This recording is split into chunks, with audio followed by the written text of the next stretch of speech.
Wings of Fire, the Dragonette Prophecy. Chapter 6. It's not true, Sunny said. They wouldn't. They definitely would, said Tsunami. They'll do anything if they think it's right for the prophecy. The Dragonette all looked like Glory. Her scales had gone pale green. Even her usual aloof expression was gone. She paced around Tsunami's rock column, lashing her tail. But we won't let them, Clay blurted. He was still panting and dripping icy water on the stone floor. Right, Tsunami? We'll stop them. You don't have to get involved, said Glory. This is my problem, not yours. How will you stop them? Tsunami asked Clay, ignoring her. Even all of you together is no match for Kestrel, and I can't, especially with Dune helping her, and I can't do anything. She bared her teeth and snapped at her chains, pulling the one around her neck dangerously tight. So we escape, Clay said, just like you wanted. We get you out of there and we escape tonight, right now. Escape? Sunny squeaked. Seriously, Glory said. Apple red stripes flickered along across her ruff like lightning. You don't have to do anything. I'm the one who doesn't fit in. I'll fight her or figure something out. Of course we have to do something, Clay said fiercely. If escape were that easy, we'd have done it already, Starflight pointed out. He stepped around Glory, stood on his back legs and tapped the boulder that blocked the entrance. This is the only way out. And they have it rigged on a mechanism that only big dragons can move. They do? Clay said. Starflight nodded. You know how Dune never leaves because he can't fly? He has a stone that fits in this slot. He tapped the graven niche on the stone wall. He turns it in here to unlock something so they can roll the boulder from the inside the cave. But when Kestrel or Webs comes from the outside, there must be a switch or a lever they use to open it from out there. Oh. Kay felt like an idiot for trying so hard to roll that big boulder for years. He never even noticed that Dune unlocked something before moving the boulder. He never thought twice about the oddly shaped stone that was always around her sand dragon's neck. So do we steal Dune's rock? Sunny suggested. Terrible idea, Glory said immediately. They'd catch us for sure. Starflight said to Sunny, more kindly. Especially tonight when they are already on high alert because of Marcia. Well, then what about the sky? Sunny said. Is there any way to move the boulder without the rock? Tsunami interrupted her. Starflight shook his head. Only from the outside. It's impossible from in here. Believe me, I thought about it. Maybe the sky, Sunny said.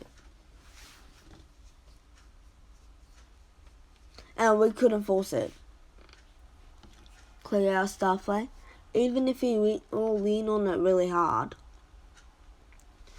Starflight shook his head as Glory said, This is all very sweet, guys, but you shouldn't get in trouble for me. Marcia likes the rest of you. Just let me handle myself. Stop that, Tsunami snapped at her. Acting like a murderer won't help right now. Glory bristled.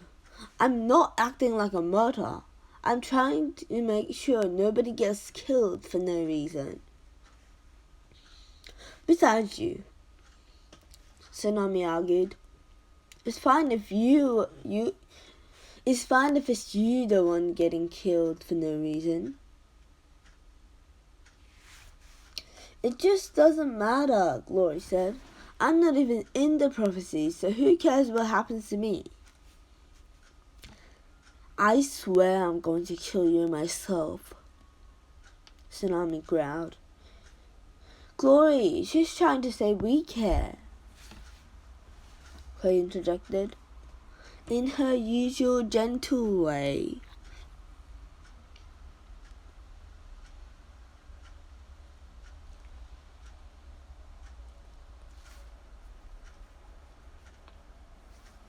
Glory, guys, what about the Skyhole? Sunny said in a rush, jumping into the brief pause of conversation. In the study room, couldn't we fly up and squeeze out? Oh, Sunny, don't be ridiculous, Tsunami said. It's way too small, Starflight explained.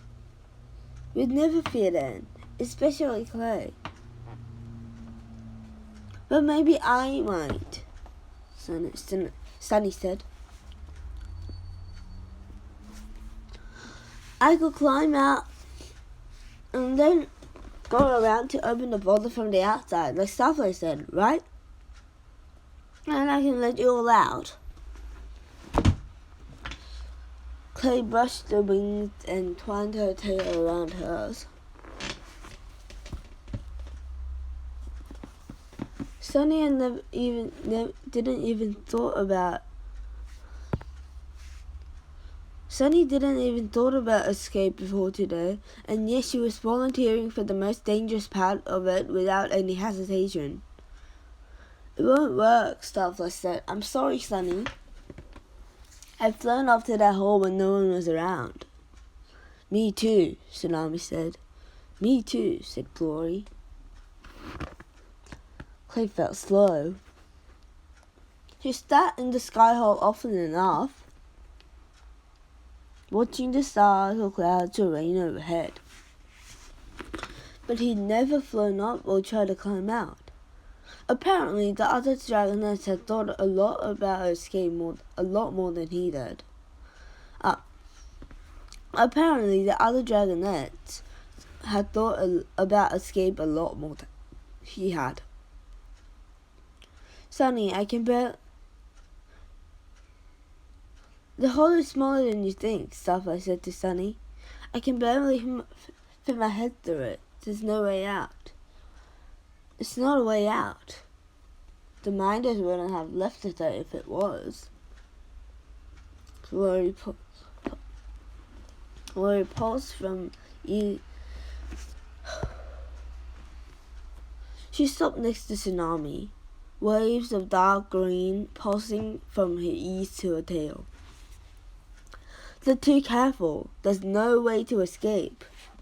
There must be, Clay said desperately. He could feel time slipping away. Kestrel might be down to kill Glory at any moment. She wouldn't care if they all saw her do it. He could tell Tsunami was thinking hard. She kept looking at him like she wanted to say something, then stopped herself.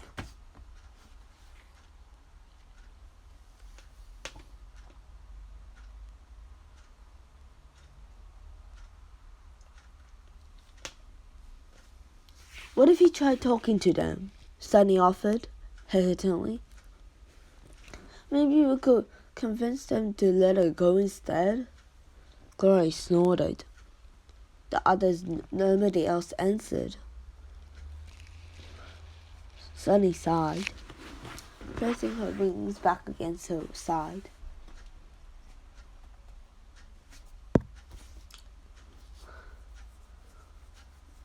You have an idea, Clay said to Tsunami. I can tell. You'd been working on an escape plan forever. She wound her talons through the chains, hissing. It's too dangerous, she said. It was supposed to be me. He caught the sideways glance and followed her eyes to the river. The river. They'd only ever gone upstream, so into the Guardian's Cave. Downstream, the river flowed from the main cavern along the dock, along the tunnel into the Battle Cave, and then Clay had no idea where it went. The roof of the Battle Cave sank lower and lower until the river disappeared. Clay had never wondered what explored underwater in the Battle Cave. He never wondered about where the river went. But of course, Tsunami had. "Do you know where the river goes?" he asked. "No. I mean, I see a gap on the wall, but it's even smaller than the one in the Guardian's Cave," she said. "I've never been through it in case I couldn't come back. But the river has to go somewhere." "Can we go out that way?" he asked. "Not all of us," she said. "Only me." "And me," he said. She shook her head. "Clay, you can't. We have no idea what's on the other side.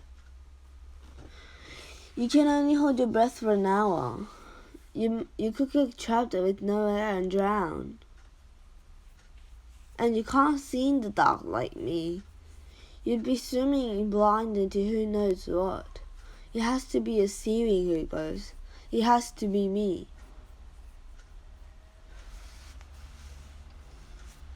Even if you did get out," Starlight said, "how would you find us again? How would you get back to the caves from the outside?" "The sky hole," Clay said, pouncing on the idea of his own at last.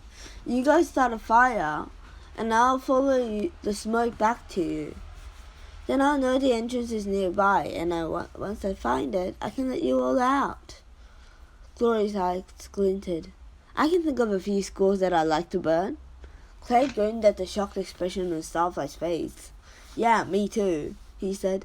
"Throw the slug-like qualities of Mudwings on there and think about me." "Stop joking about this," Tsunami cried. "Clay, you can't go, and that's final. You'll almost certainly die." "But Glory will die if I don't."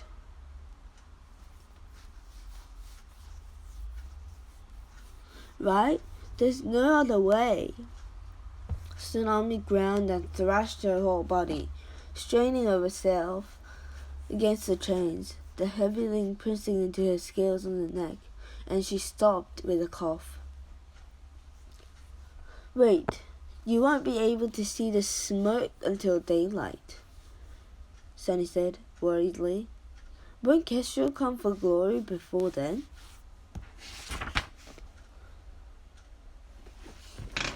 Clay's hope dropped like a boulder in his stomach. He hadn't thought of that. He might not make it back in time. It might all be for nothing. Then Glory smiled, and her scales shifted into a warm rosy pink. "I know what to do," she said. "Starfly's method. Acting like a lump and hope no one notices you?" Tsunami stared sarcastically. "Hey," Starfly protested. "Exactly," Glory said.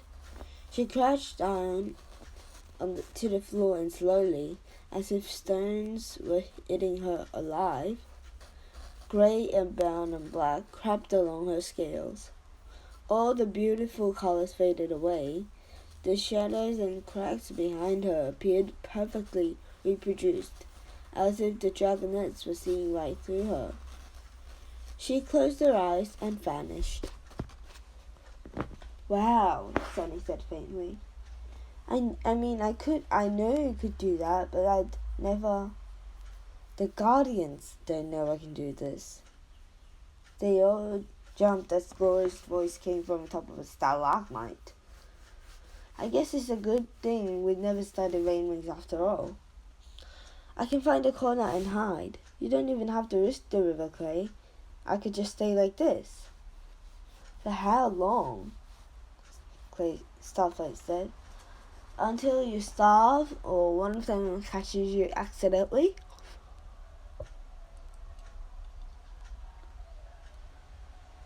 Tsunami was right earlier, Clay said.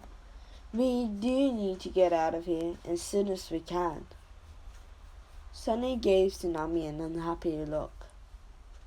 Why didn't anybody tell me? She asked, but no one answered her. All right, says Glory with a sigh, her green eyes appearing again halfway across the cave. She was looking straight at Clay. Do what you want as long as you're not doing it for me. I'll stay out of the way until Clay comes back to get us. Clay felt like rosy pink colors were rising through his scales now. Glory trusted him. She believed he could do this. He could save her. He could save all of them. He just had to survive the river first.